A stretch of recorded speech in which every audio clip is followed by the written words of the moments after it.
शुक्लांबरधरं विष्णुं शशिवर्णं चतुर्भुजं प्रसन्नवदनं ध्यायेत् सर्वविघ्नोपशान्तये।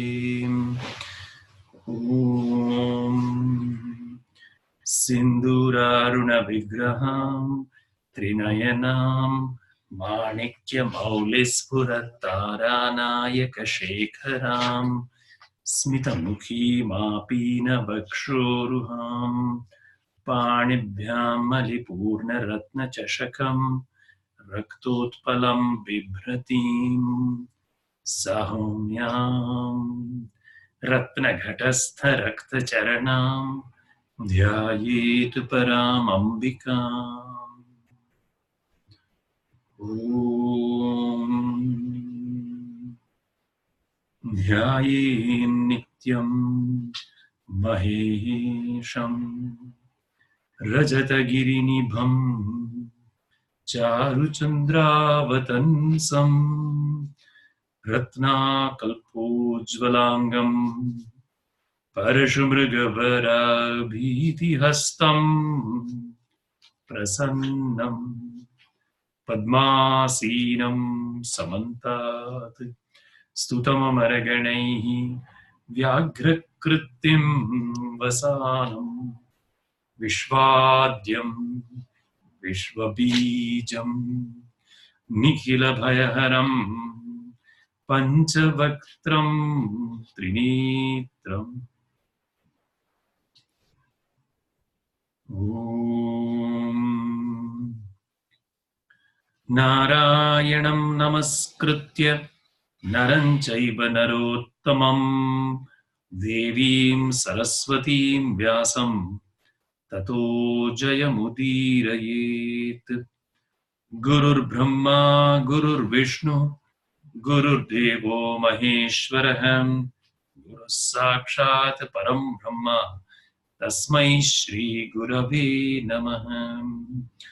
श्रुतिस्मृतिपुराणानाम् आलयं करुणालयं नमामि भगवत्पादं शङ्करं लोकशङ्करम्। ॐ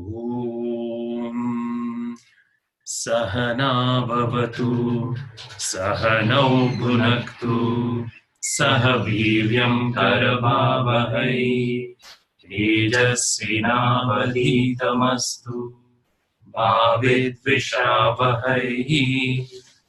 ॐ शान्ति शान्ति शान्तिः। सर्वोपनिषदो गावो दुग्धा गोपालनन्दनः पार्थो वत्स सुधीर्भोक्ता दुग्धं गीतामृतं महत्।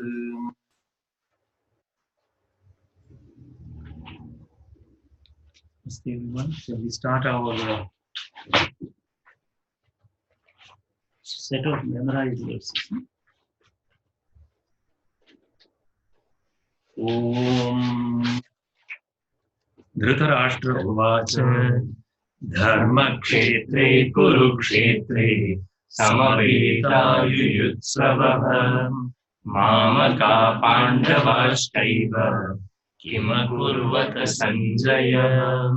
Shri Bhagavan Uvacha Klaivyam Asmagamabhartham Naitattvam Yugapatyate Kshudram Hridaya Daurbalyam Tyaktyatishthaparam Tapam Ashocyananvashocastvam Pragyavadanscha bhashase Gatasum agatasumscha Nanushocanti pandita Natvevaham jatunasam Natvam nime janadhipa Nachaiva na bhavishyamah Sarve vayamatah param Dehino asmin yatha dehe Kaumaram yauvanam jara Tatha dehantara praptihi Dhirastatra na muhyati Matra sparshastu kaunteya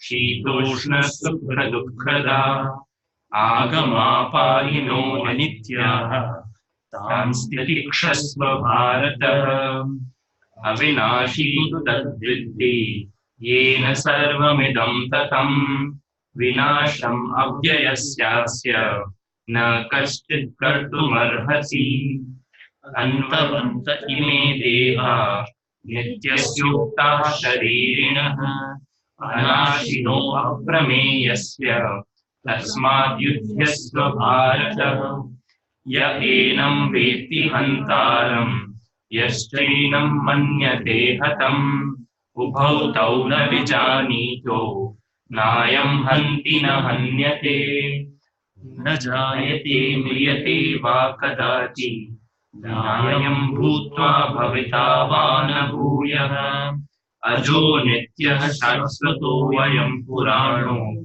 न हन्यते हन्यमाने शरीरे वासांसि जीर्णानि यथा विहाय नवानि गृह्णाति नरोपराणि तथा शरीराणि विहाय जीर्णान्यानि संयाति नवानि देहि नैनं छिन्दन्ति शस्त्राणि नैनं दहति पावकः न चैनं क्लेदयन्त्यापो न शोषयति मारुतः जातस्य हि ध्रुवो मृत्युः ध्रुवं जन्म मृतस्य च तस्मादपरिहार्येऽर्थे न त्वं शोचितुमर्हसि.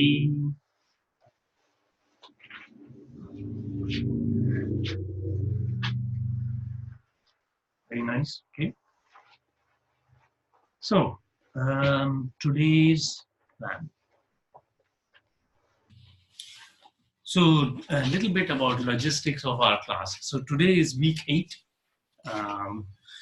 And in some sense, I think this will bring to a close the intermediate section. So you may say first 4 weeks were the preliminary of the introduction, next 4 weeks intermediate, and then we will move last 4 weeks into the advanced section of the introduction.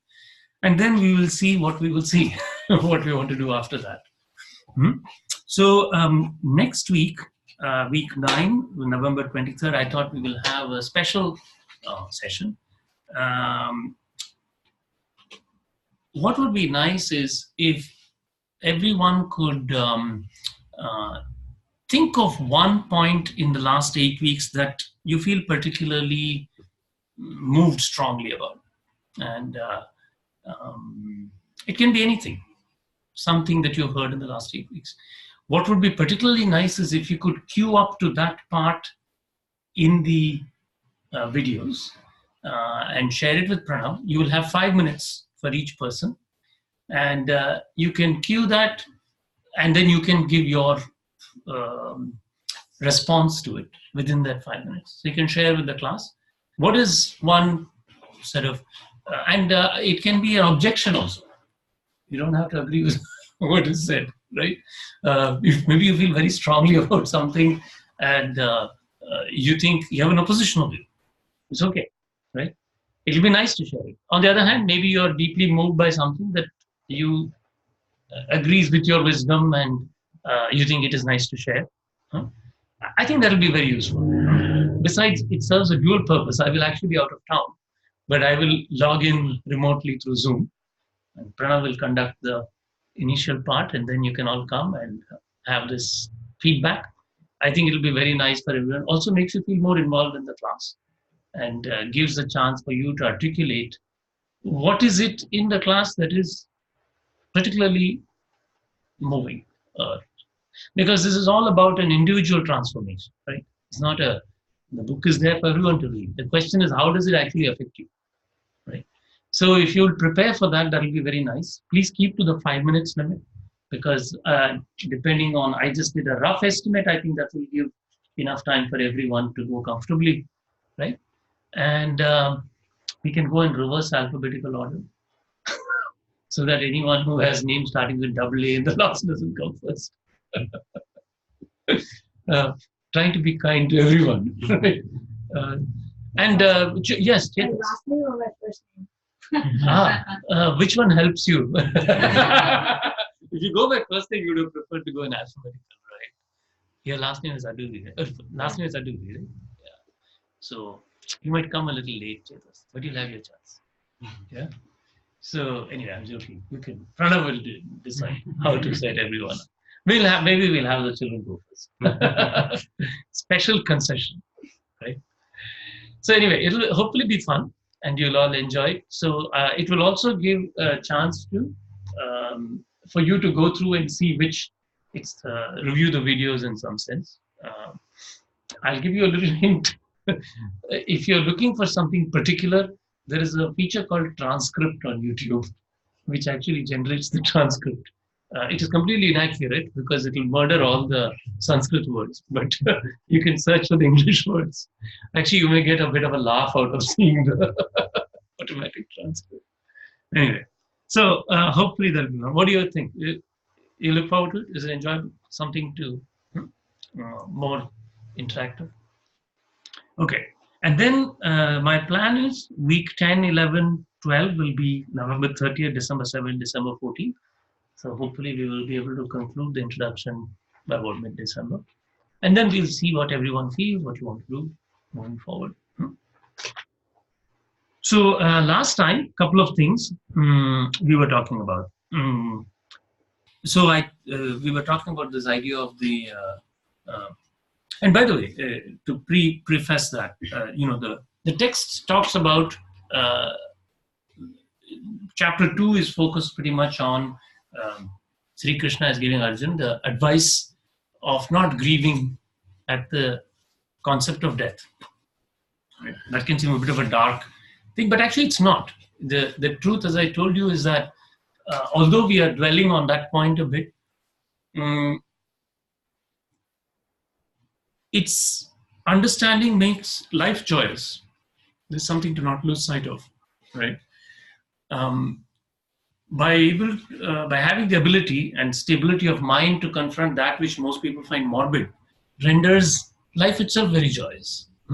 This is not to be forgotten. This is not a dark and depressing text by any means, right?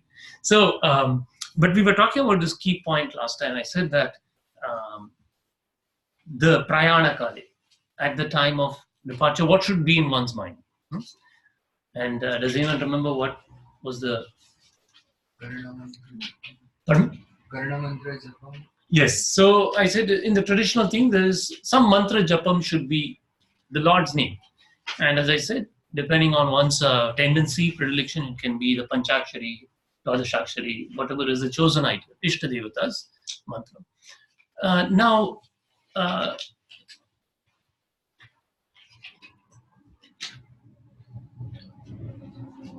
one thing to think about is the thing that mostly older people can tell younger people, the only thing they can tell them with any confidence, is that the body grows older as you age and it causes more pain. In fact, there's probably very little that us older people can tell younger people with any certainty other than that. Correct? This is an absolute truth. No child can argue with you if you give it this advice. Whatever you do, as you grow older, your body will cause you more pain than it causes you today. This is a fact. Correct? It's a Sanatana Dharma. Right? No, really. Your children may fight with you and about anything on earth, they may disagree with you, disobey you. But if you tell them this one thing, they have to listen to you. Right? It's a truth, absolute truth. But the children do not see it, right? When you're young, your body is young. As you go through your teens, 20, you're indestructible. At 20, you can do anything physically. 30, first signs of little bit start showing where the mind can do wants to do something, but the body is not fully capable. 40, you really have to lay off the extreme sports by that age. 50, well, less said the better, right? So then think about, let us now extrapolate, right? So at the time of passing, right, what do you think the mind is going to be challenged by? So if you're in extreme pain, if you've been in an extreme illness, can you focus the mind? No, it's very hard, right? So now, let's now I'll switch gears and I'll bring the analogy back. When I was a graduate student in state of Indiana, my friends used to watch basketball, right? And there was this person in basketball star, Michael Jordan, right?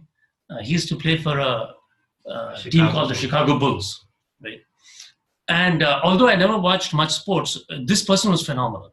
Every time I've seen him, he's literally defied the laws of physics, if you have watched him play, right? So, and in basketball, there is this thing called the three-pointer, right? Which you have to shoot from outside the line, if I'm right, right? Very difficult shot, I would imagine, right? And yet he would get it every time in the most miraculous, right, ways. How do you think he could do it? Concentration and practice, right? He has done it so many times that the probability that he will miss is where? How big is the probability that he'll miss? Very low, right? So if you want to prepare for something at the Prayanakal and you don't want to miss it, what do you need? Practice, right? It's not going to come like that, right? Okay. First of all, Karna Mantra Japam. What are the odds that older parents in this generation are going to be with their children at the time of passing? It's less, right? In our parents' generation, maybe it was higher. Before that, it was even higher. Now with globalization, travel, very small odds.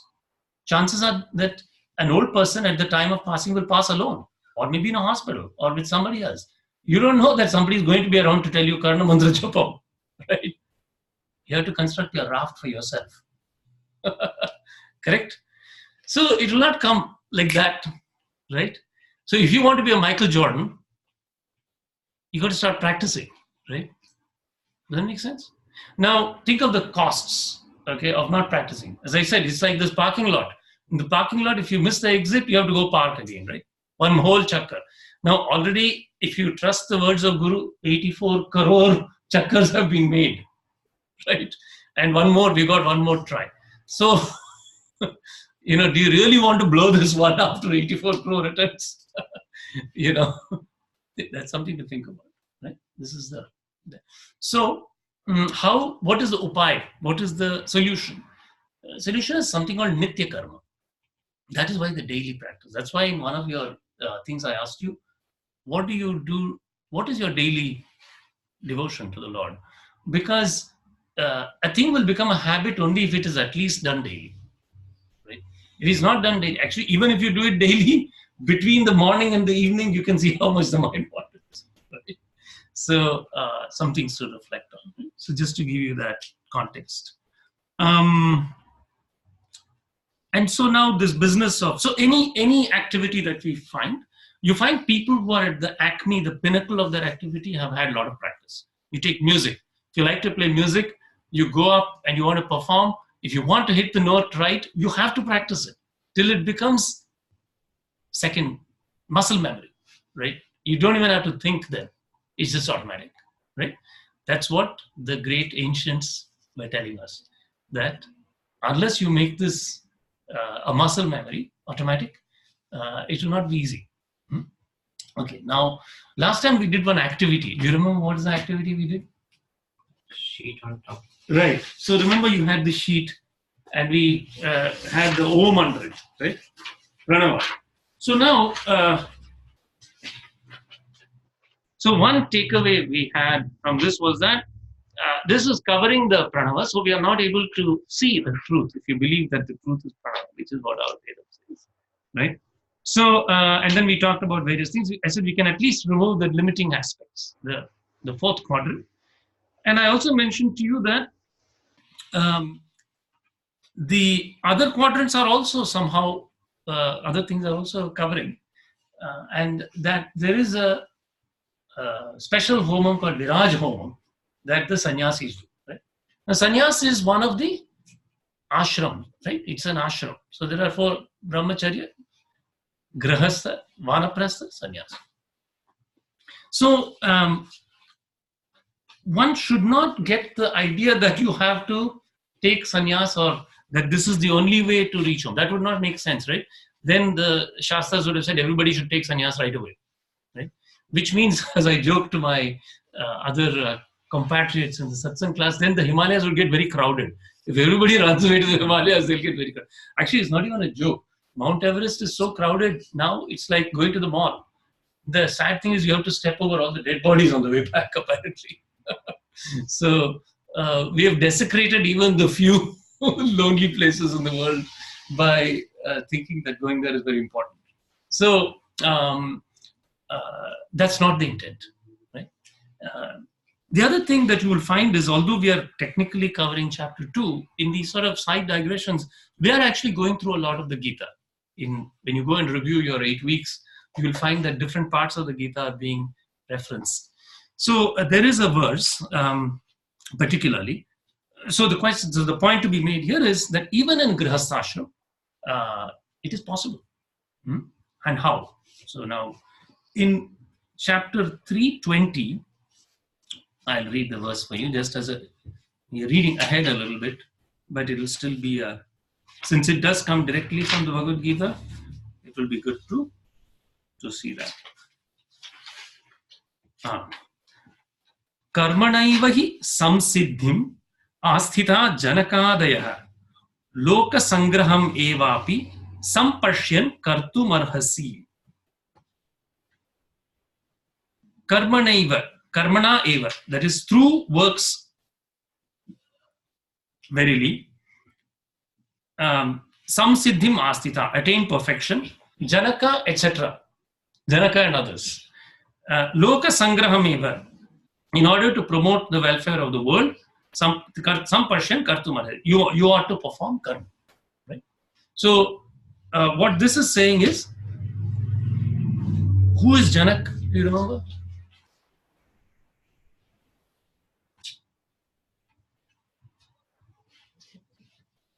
Anyone? Sita? Sita? No. Yes. Oh, yeah.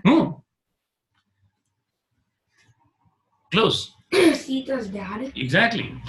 Raja Janak was Raja of Mithila, right? And his daughter was Sita.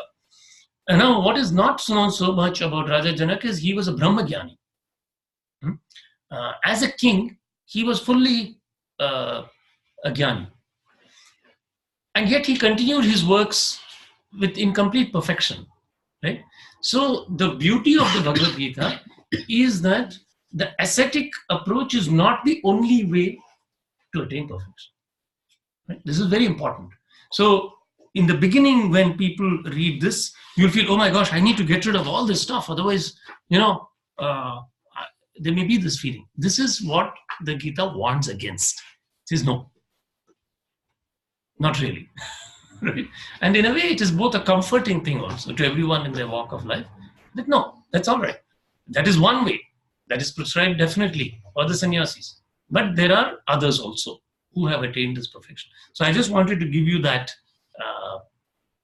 sort of clarification in case the doubt should arise. Oh, does that mean now I have to renounce everything in order to see this perfection? So then let us think a little bit more about our practical activity. So in case that being the case, how then, with the Om behind, can I see? Is there a clue? All right. It is covering after all, right? So let's think of an alternative approach. The alternative approach is, suppose I saw everything that is covering as Om itself. If I change my viewpoint and see everything on top as Om itself, then I can see Om in spite of the paper covering. Correct? Do you agree with me? Right? Think of this radical thing. So you don't have to tear everything off, but everything that is covering you must now see. In other words, this has to become transparent. So the mind has to become transparent to what is under it. Right? Then, so let's take the first example. On the top, you wrote name. Right? Now, let us take name, Shiva. Why did the rishis tell your parents that they should name you Viraj, Pranava? Okay, even more bang on the point. Right? Correct? Do you now see the logic of why our names typically are the names of, because Ishvara or God is called Saguna Brahman. I told you this, Brahman with attributes. This Om can represent either the Saguna or Nirguna, right? So the simplest, most beautiful way to make it transparent is to make the name that of the Lord. Right? So that the very first covering that you say, I am XO, okay, this is actually reflecting this pranava. In fact, many people are named pranava itself directly. They said, let there be no confusion. Right? So this is a very key point that we sometimes forget. Why do we name children? Firstly, with the name of the Lord. Right? It's very powerful. Then, of course, other things. Right? And if you go and now slowly try to understand our Puran, calm. Desire is calm. Calm is also Kamdev. Right? And there is a lot of Kamdev. He's called Kameshwara, which is an aspect of Shivji. Right? So slowly, if you start unraveling our tradition and culture, you will see it is beautifully composed in a way to make your day-to-day life very aware of this underlying reality. Right? So I think that might be useful. Something to think about. Okay. So how about, I thought we will switch to some responses from you to the activity that we had. So let me see if I can pull this up. Just trying to connect.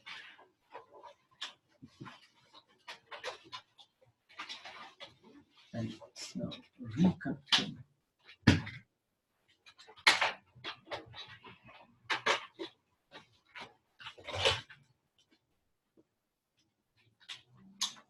Does it come on the right? I think. Now the online people cannot see this, right? Actually, I will read it up there. That's fine. I just realized that.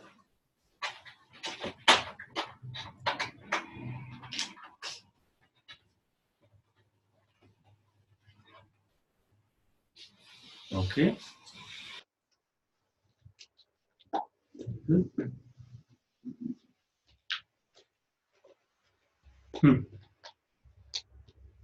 So, this was in assignment 2.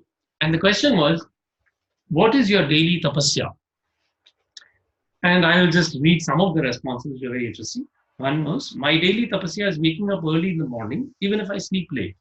Exercise regularly and control my food habits. Another response was, as a human being, as a Hindu Brahmin, as a son, as a father, as a husband, my daily tapasya is to fulfill my responsibility. Another one was, my daily tapasya includes doing pranayam and meditation every morning.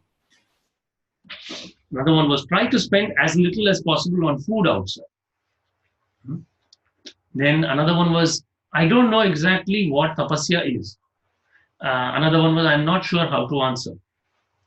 To those two, I would recommend a review of our some of our videos, because I think this was discussed early on. What is tapasya? This was another one, not checking phone until I freshen up and have done pranayam and dhyan. It is very hard sometimes.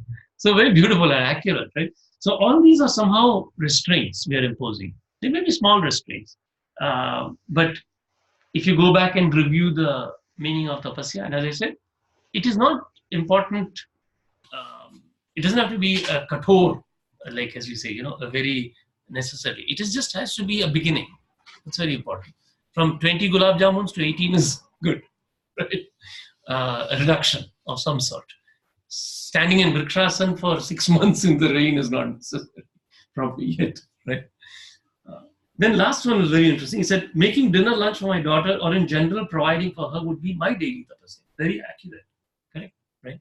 This is also a tapasya of seva. So I thought that gave a good jumping point for this thing. That as a grihasthi, as most people are brahmachari or vidyarthi, whatever the station of life, this seva to the family is itself very laudable, right? It's not a trifling thing. It's a very wonderful thing. Now, if we think of ourselves, there are 3 generations we interact with. One is generation above, this generation, our, and then one below. right? Now, the most significant people in the generation above are who? Parents, your parents, right? So, seva of parents is definitely one part of this. That's very wonderful. Second is, in our generation, who is the most significant person? Spouse? Me. You said me. I'm thinking of somebody else. Because you got the priorities right now. Right. The concept is another person. Right? Spouse. Right? Definitely. And then generation following, child or children. So, so the care of parents, cooperation with spouse to do any dharmic activity, and the care of children to bring them up to be good human beings. These are very important seva activities. Now, depending on one's past karma, one may be afforded those to a greater or lesser extent.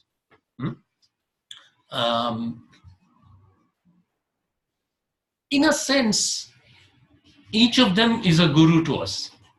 In a sense, if not explicitly, in some way they are a guru to us. So parents, very naturally, when you're very young, they are your guru. Father is the first guru, mother is the second guru, or you may, whatever, interchangeably. They are both gurus. You don't have to say first or second. Parents are the first guru. Up to a certain age. Then after that, what happens is that it is difficult to get all the wisdom from them. This is typically the case. I'll tell you why. So there are, well, and it depends on the karma, right? So for instance, take Prahlad. Did he have the fortune to have his father as a guru? No. Not at all. But yet, when the wisdom dawns, which it did for Prahlad, he will see his father as an instrument of guru in a way, right? Even the person who seems to be an obstacle is pushing you in some way. In some sense, his father was testing the limit of his faith. Do you really have this faith, right? So your interaction with these significant people in the previous generation, this generation, or the next generation can be of two types. It can be positively supportive or it can be negative, but both push you. And it takes wisdom to understand this, right? Even that person who is seemingly an obstacle is actually, in a deeper sense, testing you, right? So it's important to know this. Let us take the other extreme. Vedavyas had a son, and his name was Shuka. Right? Do you know this story? Shuka appears in all the Puranas. Shuka was son of Vedavyas. He was a jnani at birth. His karma was so fantastic. And he actually did not want to get married. He said, I see the world as transient and sorrowful. I don't want to get married. But Shuka said, no. I've instructed you in many things, but my instruction is not complete. Go see Raja Janak, who comes back again now in the story, and talk to him. He will advise you, right? So the point is that even if your father was Vedavyas, who is the embodiment of all knowledge, who divided the four Vedas, gave us all the Puranas, the Mahabharata, everything, even with him as father, at some point, Shuka needed to go and take the advice of and the wisdom from Raja Janak. Right? So, in that sense, the parents embody some aspect of that guru to us, but in nowhere has it been complete. Right? Somewhere, something more is needed. In terms of a spouse, right? Many of you may not know, but there is a granth called Tripura Rahasya. In that Tripura Rahasya, actually, there are two characters, Hemachuda and Hemalekha. Hemalekha is wife of Hemachuda.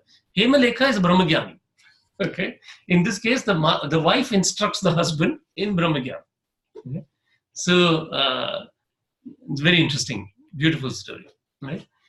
So and in others, like you've heard of Yajnavalkya and his wives, he has interest in instruct Katyayani. He has instructed them also. So it goes both ways. So spouse can be an aspect of guru and give help along the way. Child also. So in the sort of Subramanya tradition, Subramanya instructs Shiva as his own father. Right? So the point is that this instructive guru principle can appear in any of the generations. It is beyond sort of physical age in this life, and it's useful if one can benefit from it in whatever way or form. And in some sense, this tapasya of seva can be interpreted as that. Sometimes even the most frustrating interactions with any of these three primary characters can, if taken with the right viewpoint, can be seen as a way of instruction. Right? As I said, not always positive. It can even be appear negative. Right?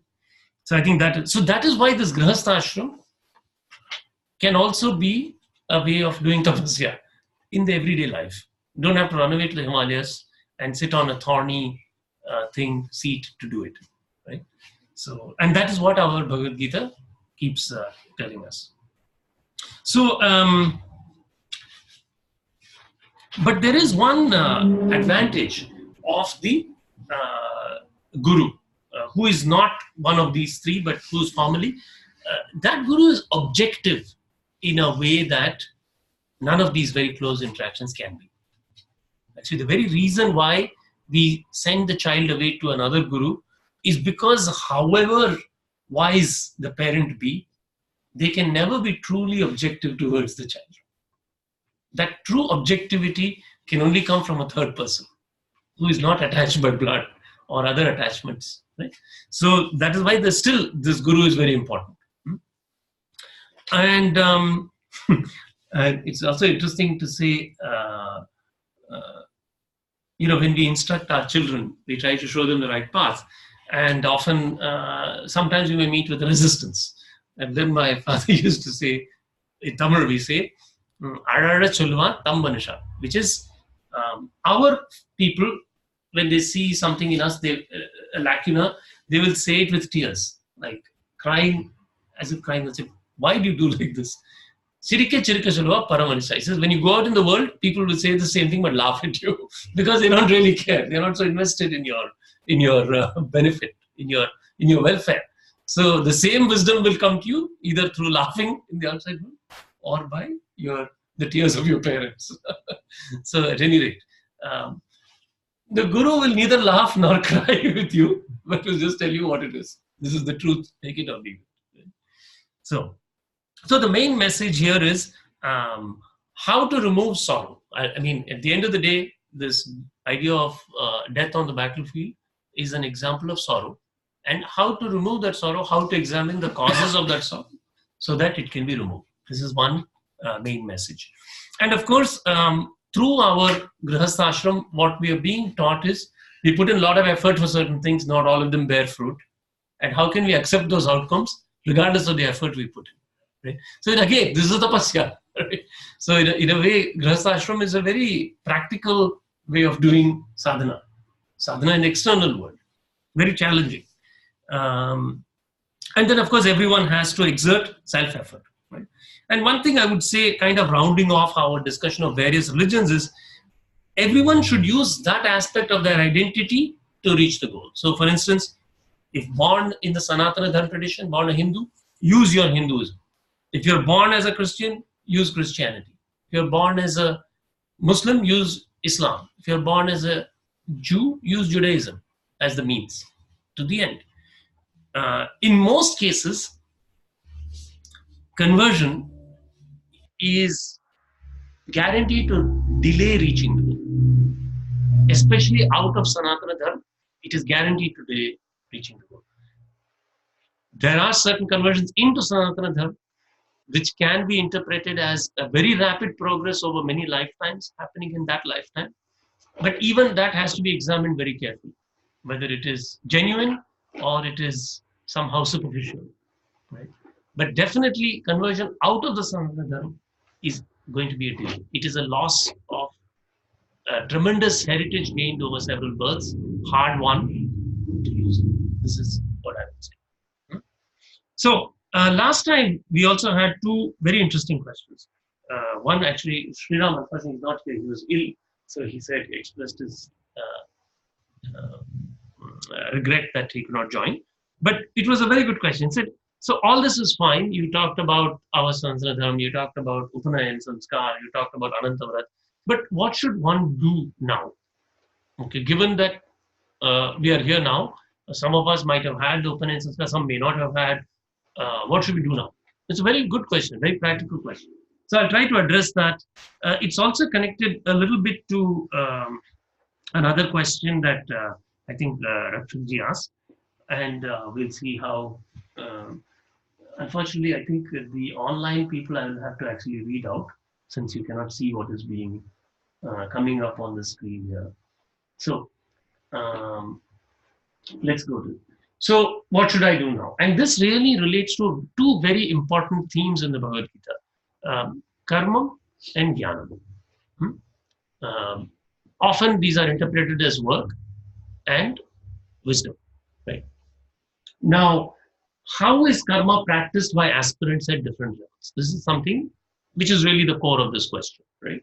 And by karma here, is meant those practices prescribed in the Veda and Shastra. Now, this is a very important thing. In general, karma can be thought of as any work or any thought.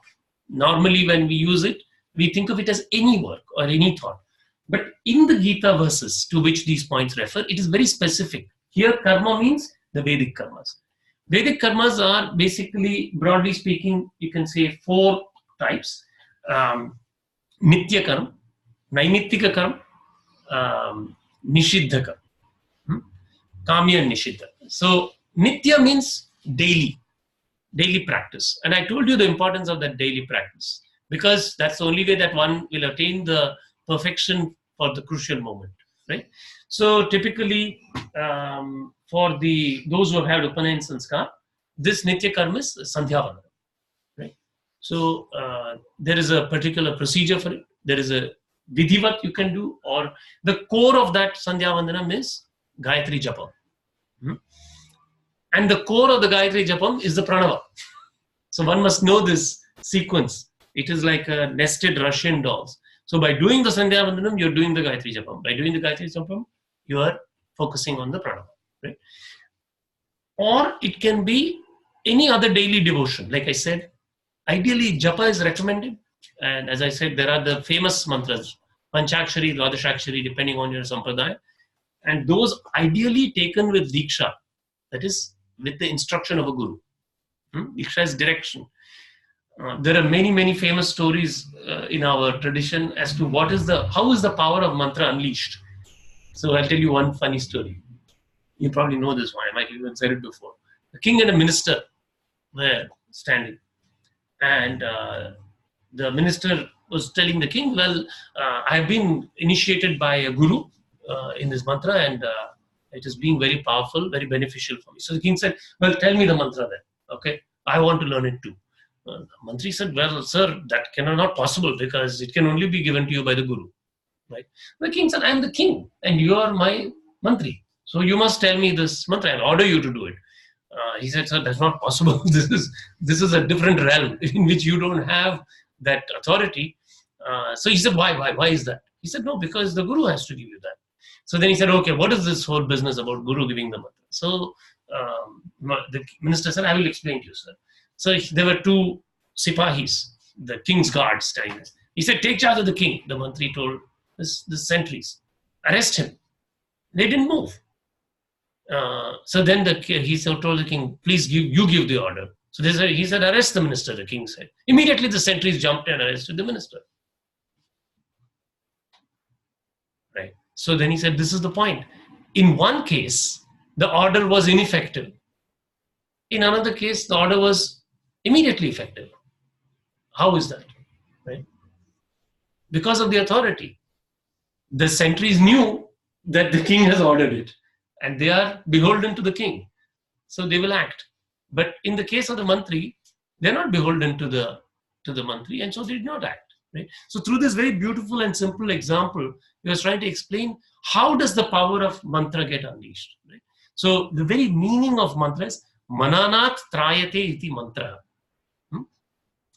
That's a kind of a nirukta, the etymology of that word. Through memorizing or manana, through contemplation, trayati, it saves. That thing is a mantra.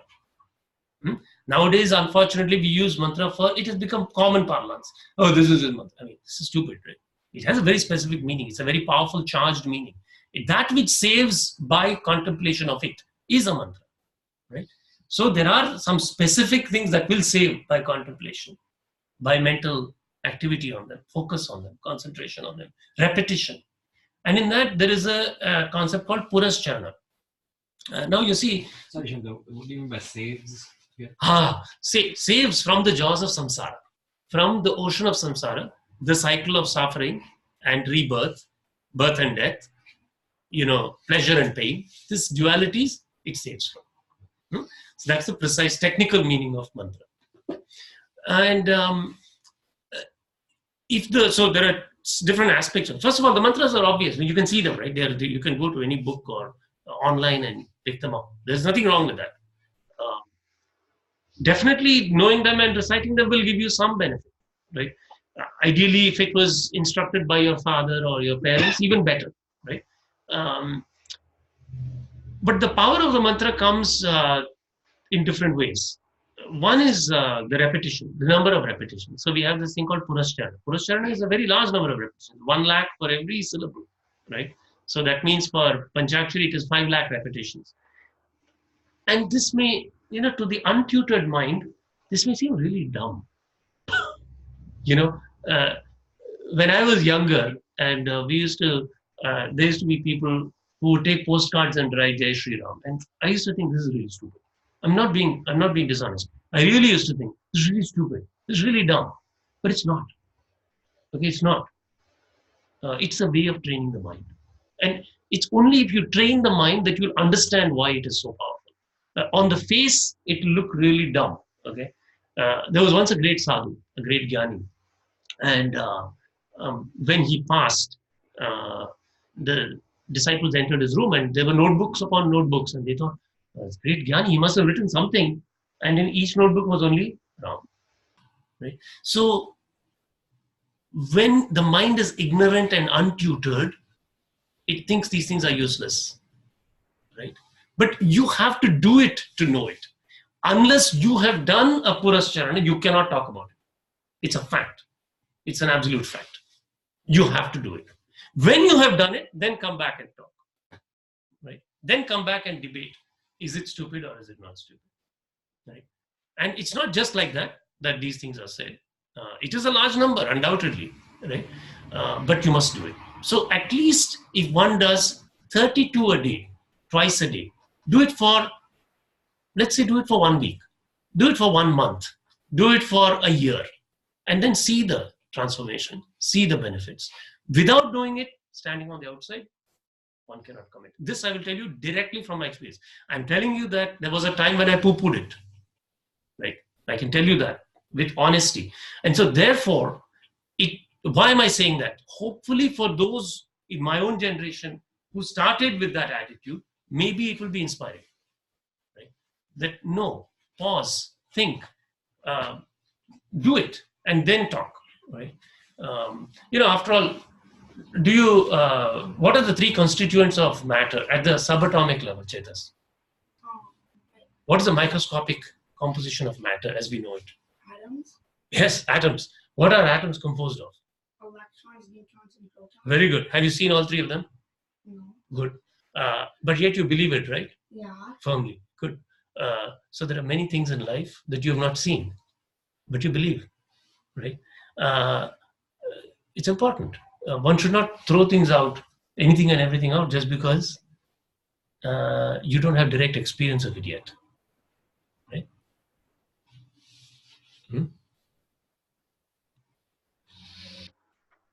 And there is a simple and subtle difference too, though, between this gyan and that gyan. The electron-proton and neutron theory has been subsumed by more advanced theory, where now they're no longer like single particles; they're electron clouds. Every day there will be some new discovery coming along.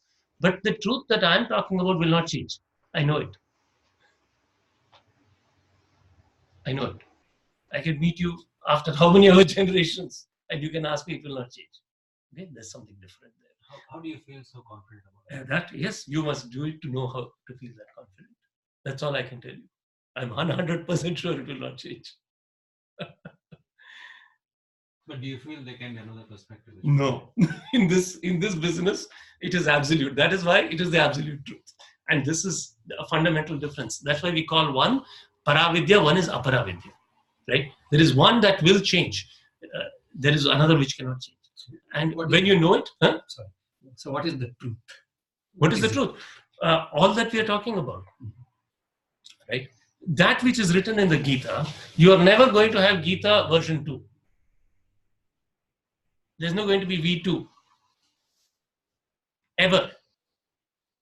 So I guess the similar question could be said about Quran. Yeah. There's only one Quran. Mhm. There's no version 2. Right. Now, that is, but there are some challenges with that, a little bit. And I told you, right, we talked about Shruti, Smriti, and some deal with more vyavaharik aspects, and some deal with the eternal truth. So those pieces of, even there, one like a swan, you can pick out the preponderance. So if you, let us say you take the Ved, you take any of the Upanishads, particularly say Mandukya, any of the Upanishads. In those, there is nothing, there is not one word you can change in that. It is eternal. Okay. Whether it was done, whether it was read in the time of 1500s or 5000 BC or in 3300 AD, it will not change. Okay, because these concern the very fundamental makeup of the human being themselves, of not only the human being but all reality, right? Not just the human being, but all reality. When you come to now the Smriti, the Bhagavad Gita has a slightly unique place in the Smriti. Even though it is the Smriti, the pieces of it that deal with the eternal truth, like all the verses we have read right now in chapter 2, these don't change. These will not change. Okay, from the time, if there was a person at the time of Babur, or you go back in the yugas, it does not change. Right? This is important to understand. Right? The Puranas are a slightly different flavor. They talk about slightly more things in the spatio-temporal range. They're also true and powerful, but I will say that the faith that the person who reads the Puran, one needs deeper faith in a way, to understand that. I would say that if one can understand this, then you will see the truth in the Quran also. You will see why the rishis devised this range of texts so that different people can benefit. Right?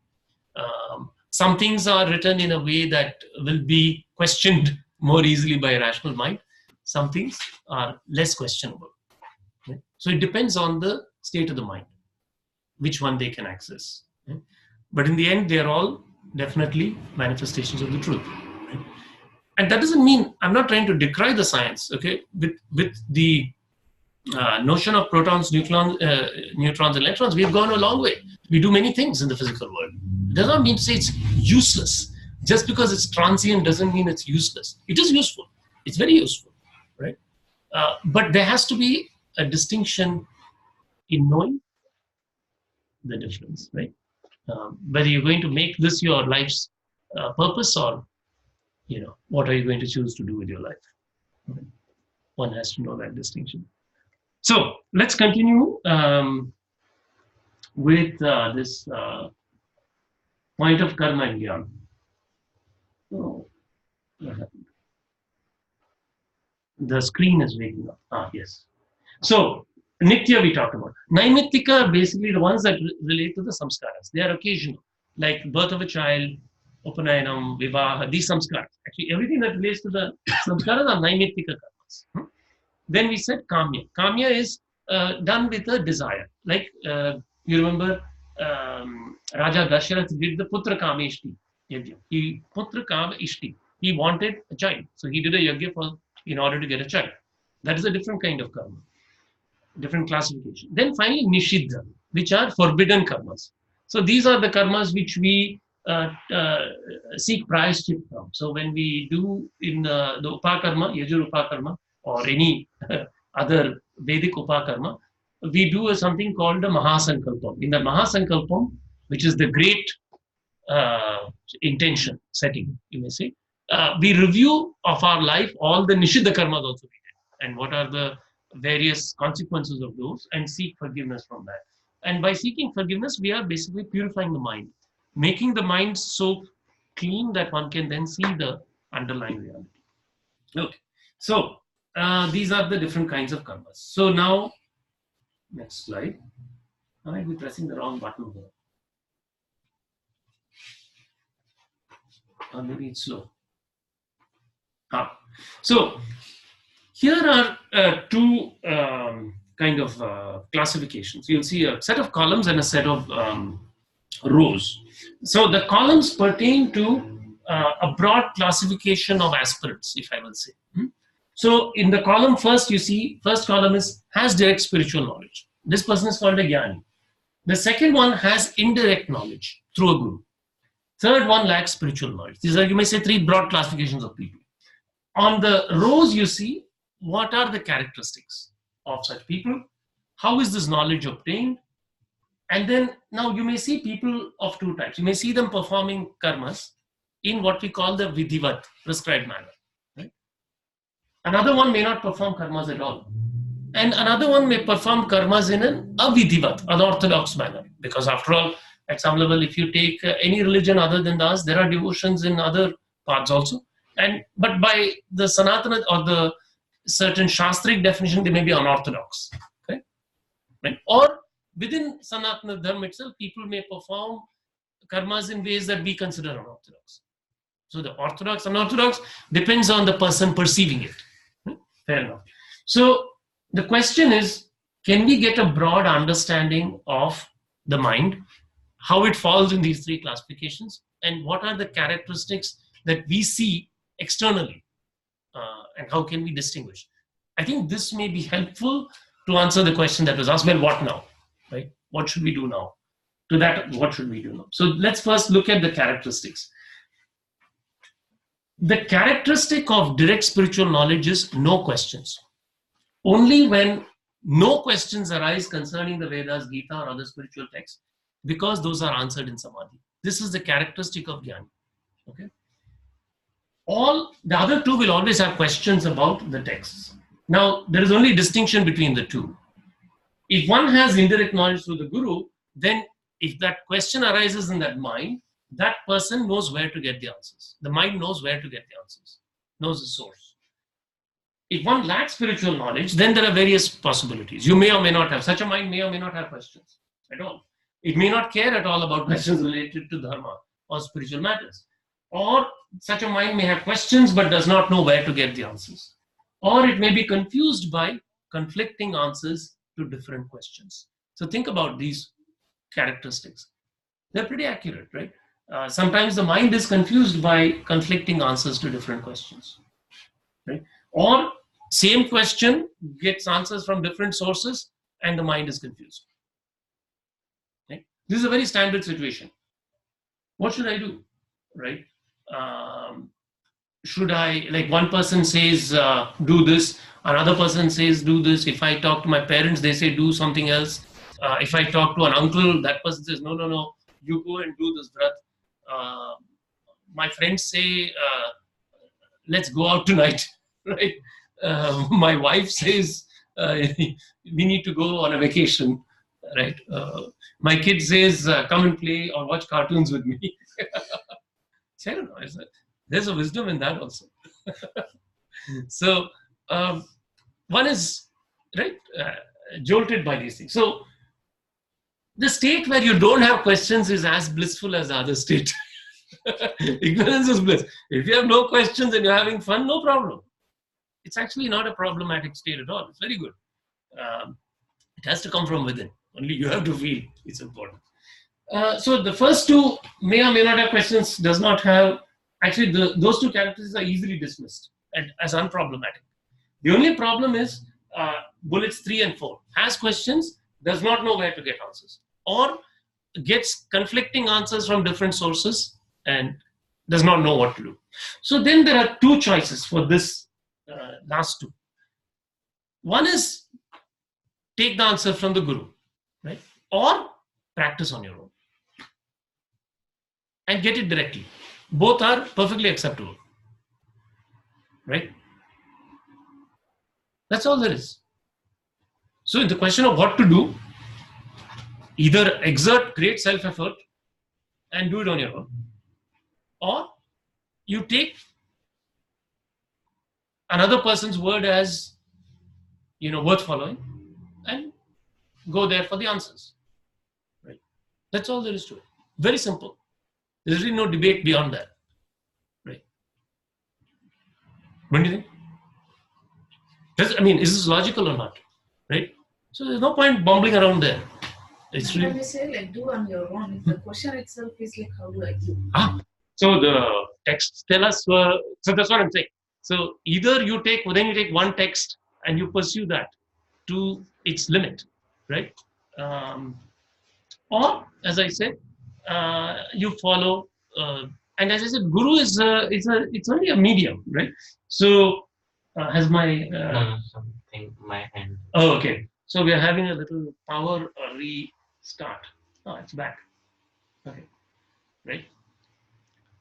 So we know the four paths, particularly say bhakti or yoga, Raj Yoga, or Gyan. This is Gyan Yoga, right? If we read further in the Bhagavad Gita, Sri Krishna will give instruction in chapter 6 what to do. They're very cryptic. It's not very detailed, right? So then naturally the question of, so now how should I do? So then either pursue or go seek guidance somewhere, right? It's very simple. So to me, there's really no, not too much difficulty from these two, right? So then But if we don't know how to seek guidance? Actually, that is then the problem of the 1 and 2. So then you have to wait till you find the right, you have to perform whatever, go through the experiences till one is ripe to seek the guidance, right? That's all there is to it. And of these two, there can be debate, which is easier and which is harder, okay? For the mind in certain cases, it is very, very difficult to accept any human embodiment as good. And I am very sympathetic to that. Very difficult. I very, very sympathetic. Particularly in this time and age of Kali Yuga, right? Very difficult. I am very deeply sympathetic. And I do not think that the discriminating mind should not easily accept anything and everything. It's also true, right? So that questioning nature is very correct, very good. But then, the choices then, you have to do it on your own. Right? So that's all. It's very simple. Do it on your own or this thing. Each mind can debate, is it easier to do it on my own or is it easier to go seek guidance? That's the only question you have to answer. Right? Very simple. Right? So that's the classification. Now, let's look at how is this knowledge obtained, right? So for the one who lacks spiritual knowledge, like you said, if there's no need, blank. That's why that last column is blank. Because if there is no desire to have knowledge, then there's no way to get knowledge, if you don't know it. First one, this jnanam is obtained through intense sadhana. And what is called, I mentioned this in an earlier thing, it's called Dharma Mega Samadhi. Dharma Mega Samadhi is a particular experience described in the Yoga Sutra. That is what gives this knowledge.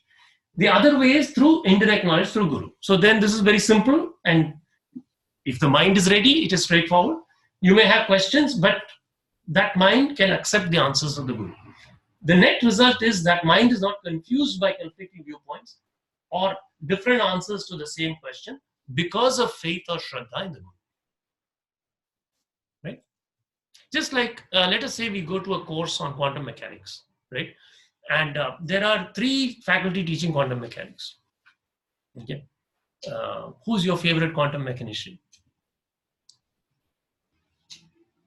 Feynman was pretty pioneering, right? Feynman. I think there was a Dirac. Dirac, okay. And okay, let's say you're Feynman and Dirac. Maybe a third, well, there may be other people. I'm not a very great thing in quantum mechanics. I think CAC was also pretty famous, but anyway. So you go to their classes, right? Now, if you go to one guy's class, right? When you go to the class, don't you accept that what they're saying is the truth about that subject, right?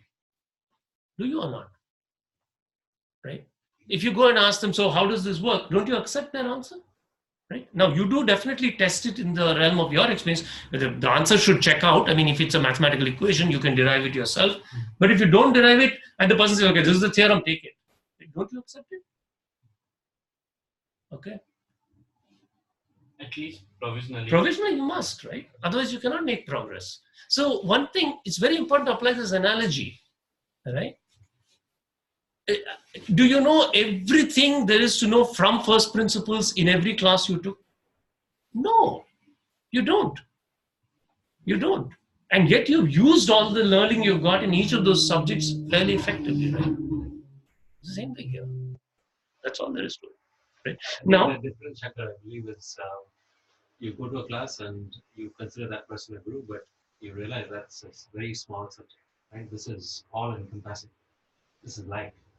that's right. This is beyond life, even, right? So if it gets to a point of saying, okay, you have to accept whatever the guru is saying, or at least provisionally accepting everything in life, right? And that's where I think the doubt or the scare may come in. Interesting. But at the same time, if we actually look at this, it's a good point. But let me give you my perspective on that. But actually, if you go and ask proper guru, a proper guru will never advise you to do A or B in anything in life.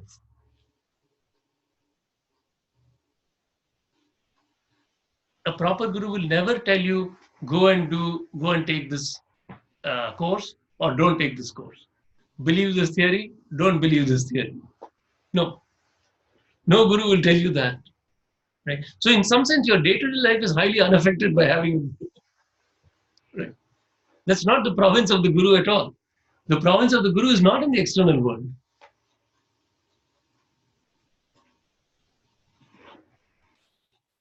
Right?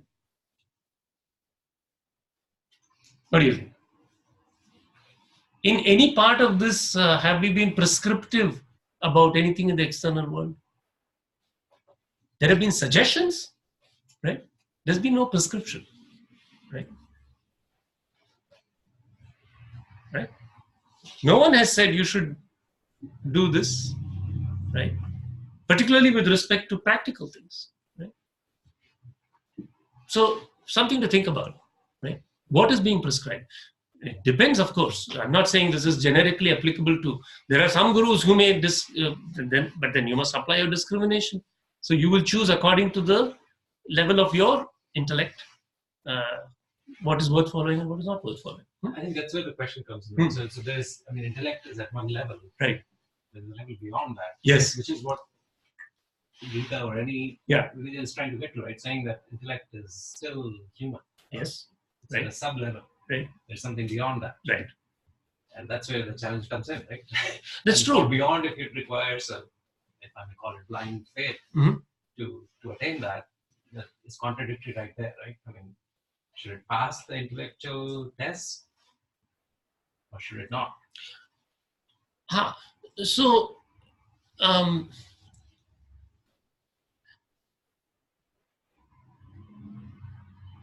let me give an analogy.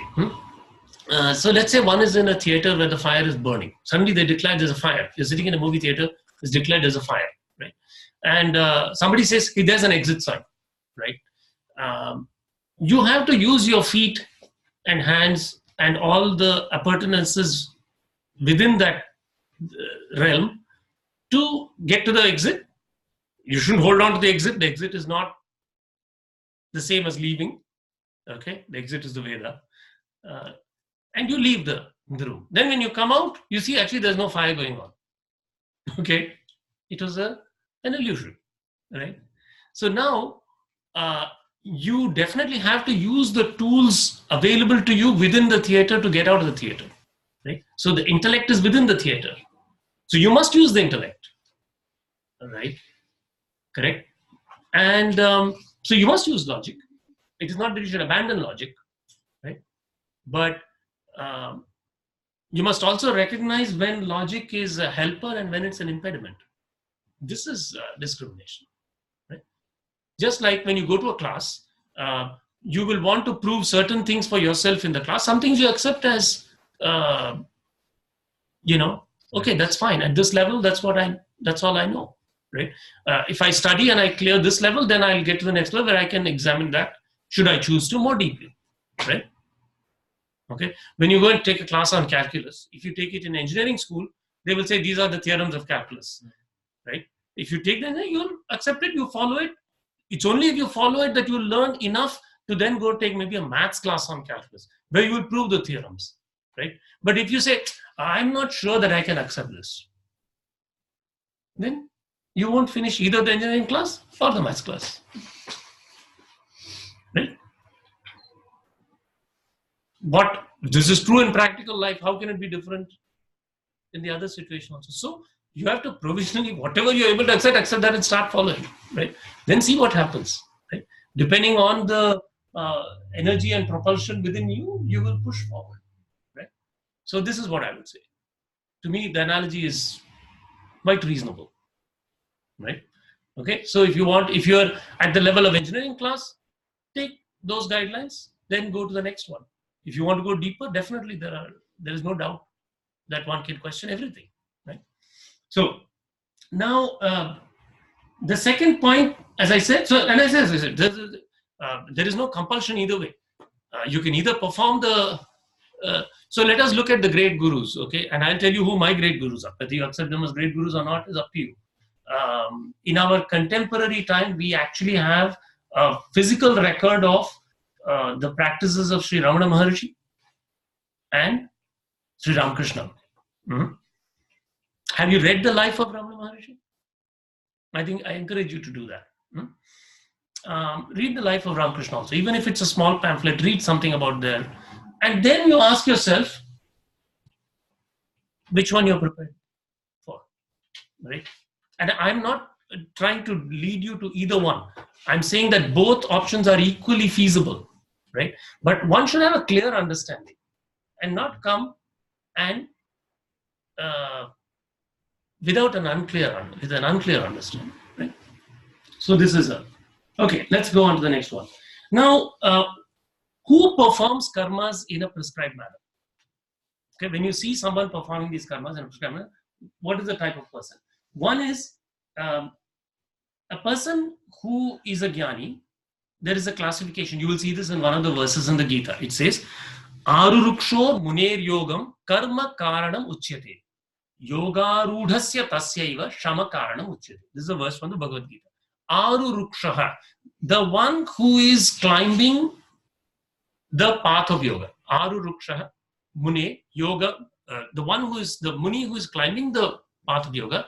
For him, karma, that is works in the sense of Vedic words, karanam uchyate, is said to be the cause of that progress. Yogarudhasya, the one who is firmly established in yoga, tasyaiva, only for that one, shama, the absence of works, or you may say non-action, karanam uchyate, is said to be the cause. Okay, so a person who performs these actions vidhivat could be an aruruksha jnani. Now you see, these classifications that I gave on the columns, they can only apply only to yourself. We cannot apply these to anybody else. This is very important. You know, anyone can be a jnani. Why? What is to say that you're not a jnani? I told you at the beginning that supreme intelligence is there in you. I don't know if you paid attention to it. Right? Supreme intelligence. What is there to say that you're not a jnani? Only you are saying you're not a jnani. Right? Nobody has come and told you that you're not a jnani. Correct? Think about this. Right? If you deeply and carefully examine everyone, those people are behaving perfectly given their circumstances. They are behaving with perfect knowledge. When you deeply understand everyone's life, you will develop great respect for how perfectly they are behaving, given their initial conditions. That is perfect knowledge, actually. Right? This is all time pass. This is just a way to fritter away 1.5 hours. Right? The rest of what you're doing is perfection. Right? Now, you feel it's not perfect. That's why the problem starts. Correct? And that may be right or wrong, not or wrong. That is up to you to decide. Right? That is for you to decide. Correct? As long as you feel that you are not, if you have questions, then yes, I will say. If you have questions, then there is more to be explored. Right? That's all I can say. Okay? So next, another person has indirect knowledge through the guru. Right? This person may also perform karmas in the prescribed manner. Because this is recommended by the guru, that guru knows the truth, says do this, that is vidhivat. No problem. Last one, the one who lacks spiritual knowledge may perform some karmas without conviction or faith, out of a sense of obligation, because one is forced to, without thinking, out of a sense of habit or tradition, in varying manners, vidhivat or avidhivat, prescribed or not prescribed. So you have to decide for yourself which state is my mind in. That's all. Right? Okay. Next one. What about the person who does not perform karmas? Meaning the Vedic karmas. Okay. Again, I told you, 3 classmates. Let us look at the first one. The one who has direct spiritual knowledge, Jnani. Yoga Rudhaha. Right? Such a Jnani does not perform karmas. Now, who is a Yoga Rudha? So immediately the question arises, you said who Aruruksha is, who is a Yoga Rudha? So, Yoga Rudha starts with the definition.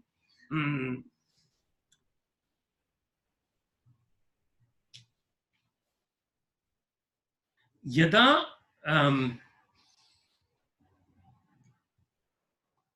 Yada indriyartheshu karmasu anushajjate sarva sankalpa sannyasi yoga rudha tamochyate. So,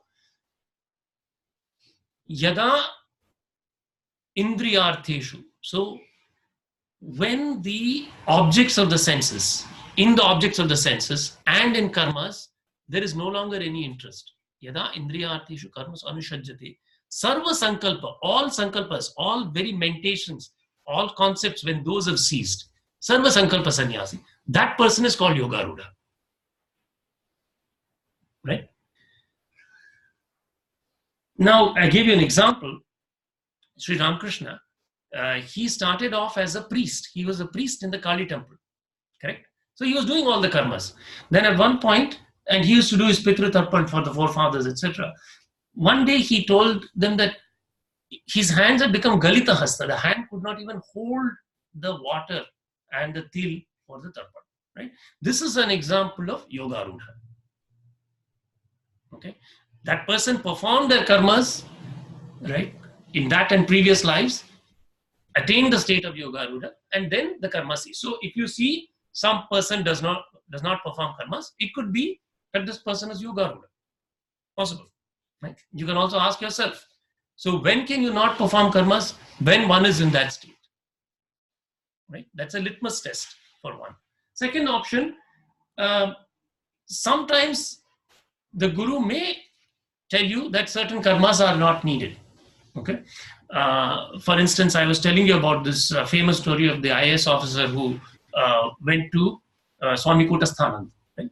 In that situation, at one point, they said, okay, you've been doing japa for so many years. Now it is time for you to do ajapa japa. Ajapa japa is an advanced practice where the japa itself is given up, but it's only done mentally, without saying. Right? So there are certain situations where the guru might prescribe a certain practice. Rarely, though. Very rarely. Last one, the one who doesn't have spiritual knowledge will naturally not do the karmas. That's out of ignorance. Again, you have to decide for yourself. What is your state of mind? What about performing them in an unorthodox manner? Avidhivat. Can this happen? Yes, even for a jnani, this can be seen. So, you see, there is a state of jnani which is called ati ashrami, which is beyond the 4 ashrams, beyond brahmacharya, grihastha, vanaprastha, sannyas. So, for instance, give you the example of Sri Shankaracharya. Okay, he took sannyas, Adi Shankaracharya, at a very young age. But he made a promise to his mother that I will come back when you call me. When he returned at the time of her death, he was about to perform her antim samskar. The community of Brahmins would not allow him. Because they said, you have taken sannyas, there is no antim samskar for sannyasis cannot do this. They refused to give him wood to burn the body. of his mother. But he was a jnani. So he managed to, this story goes, that perform the cremation by fire without any help. Right? So there are circumstances where jnanis may go against the seeming orthodoxy. It is avidhivat. That is, you have got the example. Right? Now, if one goes through the guru, very, very rarely, this is highly unusual, you cannot imagine a guru recommending to do something avidhivat. But that's the only, you may say, exception. And of course, if one lacks spiritual knowledge, then out of tamas or ignorance and passion, one may do things in avidhivat manner. So that's the final thing. So that's, hopefully gives you an idea of what is this relationship between karma and jnana. Right? This is actually the entire, you may say, essence of the Bhagavad Gita condensed in one table for you. Right? So, as I said, this table is not to be applied to other people. It is only to be applied to oneself. Right? One should not use this table to make judgments about other people. Big caveat. You use it to ask oneself. Litmus test. Okay, what is my thing and what is my choice? That's all. Right? It was a long answer to what I thought was an important question. So you can use it as you as your wisdom dictates. Right? Okay. So how are we? We have 5 minutes. Let us do one verse, since the progress in the actual verses is somehow being digressed. But there's an interesting verse coming up. So last time we did this Abhyaktadini Bhutani, which is a very profound verse. Now we will do 29. 29, I'm just going to read out and then we will translate. So the previous verse with the unmanifest, how the beings have their origin in the unmanifest, come into manifestation in the middle and then become unmanifest again. Sri Shankaracharya says, the self in question is hard to comprehend. Why should I blame you alone when the cause of the delusion is universal? This is Sri Krishna telling Arjuna how hard it is to comprehend the self. The Lord affirms, Ascharyavat pashyati kaschid ena. Enam ascharyavat vadati tatha eva cha anyah. Ascharyavat cha enam anyah shrunoti. Shrutva api enam veda na chaiva kaschid. So ascharyavat, with wonder. One person beholds it as a marvel, this self, the true self. Similarly, another talks of it, vadati, as a marvel. Yet another hears of it, ascharyavat enam anya shrunoti, hears of it as a marvel. Even after hearing, none indeed knows it in truth. Right? So basically, through the senses, the transmission of this knowledge is not complete, is the idea. Because its intuition is beyond the senses.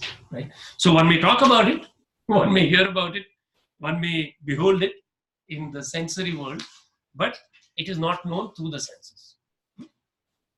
So there, now here is the very beautiful summary. We've been reading all these verses where Sri Krishna has been pointing out the characteristics of the self to Arjuna in the context of the battlefield. So now the theme is wound up in this final verse, which is a very powerful verse. Dehi nityam avadhyo ayam, dehe sarvasya bharata, tasmat sarvani bhutani, natvam shochitum arhasi. This embodied self, this dehi is the embodied self, dwelling in the bodies of all. This dehi is nityam, it is eternal. Avadhyaha, it is indestructible. It is in the bodies of all. Dehe sarvasya bharata, tasmat, therefore, sarvani, natvam shochitam arhasi. Therefore, you should not grieve. So this is the summary of all the stuff, starting from Jatasya Dhruva Miti Vasanasya Jirnani, Achedyo, etc., etc. The summary is, if you were to replace verses from the beginning of the discussion to 230, this is a summary verse. This embodied self, dwelling in the bodies of all, is eternally indestructible. Therefore, you ought not to grieve for any being at all. Then Sri Krishna will go on to point out to Arjuna, therefore, why he should continue fighting. So we will come back to that, because there's a little shift in emphasis from this verse onwards. but hopefully it will be fun. We will read up to verse 33 next time and memorize 33. So hopefully the digressions were somehow interesting. Right? Any questions? You have a lot of questions. These digressions usually involve more questions than the text. So maybe we should stick to the text. By the end of it, you'll find the text easier than the other stuff. That is actually the idea. So then you'll say, I wish I could read the Gita. It's far easier than all this other stuff. There are different ways of teaching. Hopefully this was effective. What do you think? So I think it's worth reflecting on these points. I can tell you that what was given in those tables is not untrue. It may be difficult to stomach, but it's just something to reflect on, right? And hopefully we'll have a good transformation, right? But I'm very sympathetic to the challenges you may face. This much I will say, because undoubtedly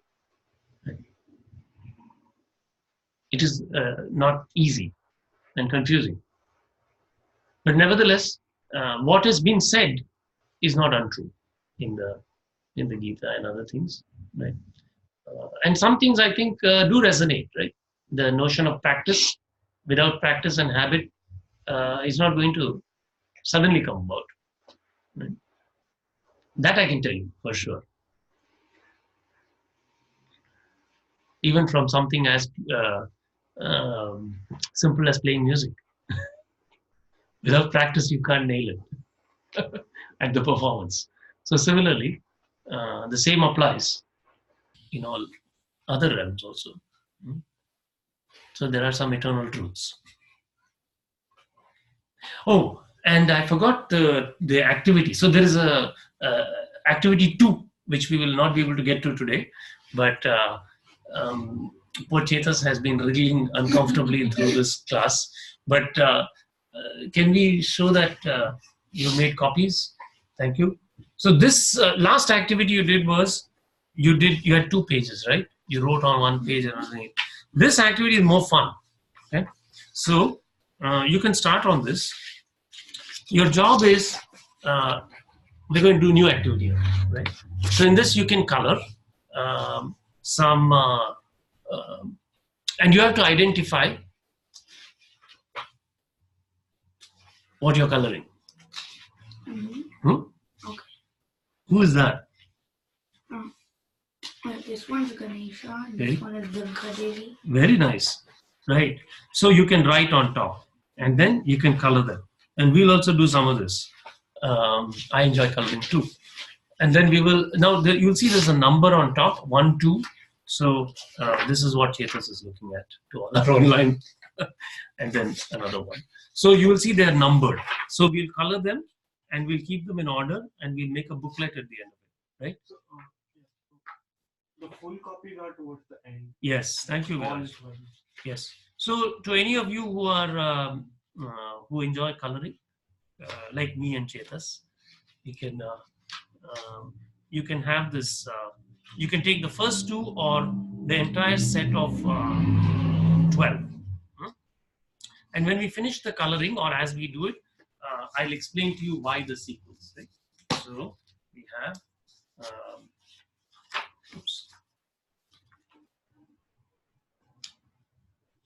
First was Ganesh Ji, then Durga Devi. Oh, maybe you can at least do this. We'll have a little quiz and then you do the coloring next time. Who is this? Lakshmi. Very nice. Devi is Lakshmi.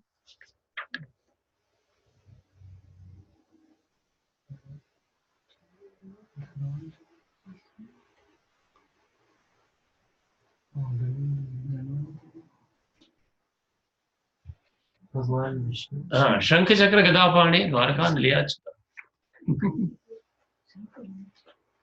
Shankar. Saraswati. Very nice.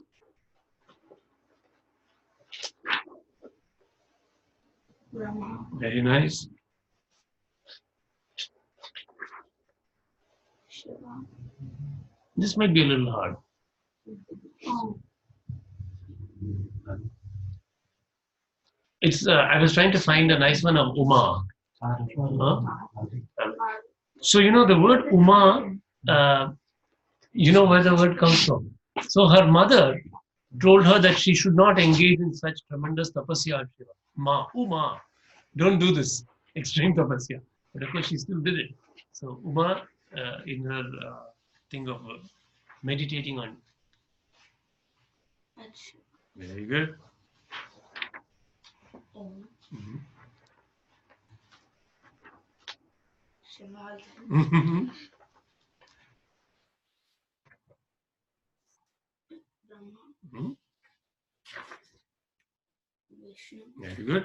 So when you color the entire sequence and then understand what it means, that will be very powerful. Okay? That's all. So I'll say Shanti Mantram now. And you can all take these as you sing. Please say one for me. Thank you.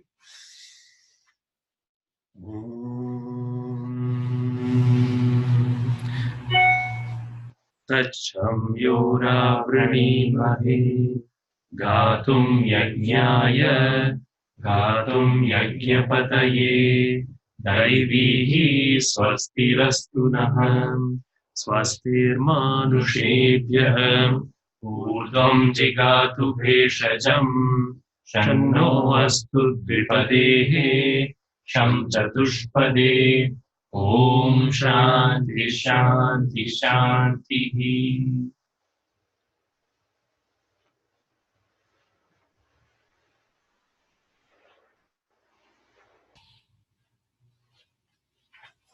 Very nice.